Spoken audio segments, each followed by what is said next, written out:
Welcome back. Now that you're signed in, let's walk through the dashboard so you know exactly where everything is and how to get around. Starting at the very top, you'll see the Z360 logo and the current version number. This updates with every new release. You can click it to access the changelog and see what's changed in previous versions. It's pretty handy for knowing what features or bug fixes have been rolled out recently. Next to it is the sidebar toggle.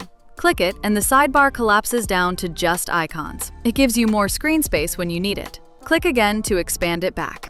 Below that is your organization switcher. It shows your current organization name, your role, and the account status. Click the drop-down and you can switch between organizations if you belong to more than one.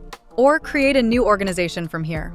Now the main navigation. Inside New Chat is Ask Z, your AI assistant. It's also what loads in the main content area when you're on the base URL. You start a new chat session here and talk to Ask Z in plain English. Below AI Studio, you'll see a recent Ask Z chat sessions in a collapsible list. Click to expand and pick up any previous conversation. Then here are your core sections: contacts, inbox, tickets, and leads. We covered what each of these does in the previous lesson, so you already know the purpose. These are the sections you'll use daily. AI Studio is the one section with a collapsible submenu. Expand it and you'll see Agent, Knowledge Base, Integrations, Abilities, Insights Hub, and Jobs. Quick note on Jobs. This is where you configure automated follow-up rules for your general conversations. You set the gap between follow-ups and days and the number of attempts the AI should make. We'll cover this in detail in later courses.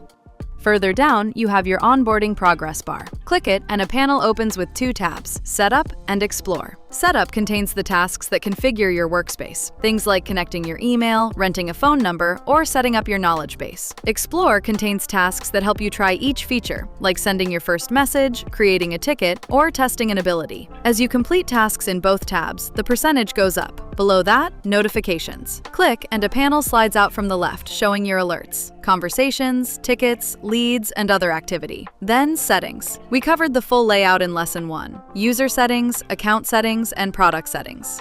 You'll also notice Ask Z is available as a collapsible panel on the right side of the screen. Click the toggle arrow and it slides open. You'll see the agent avatar and an input field at the bottom. This means you can talk to Ask Z without leaving whatever page you're working on. Click the arrow again to collapse it back.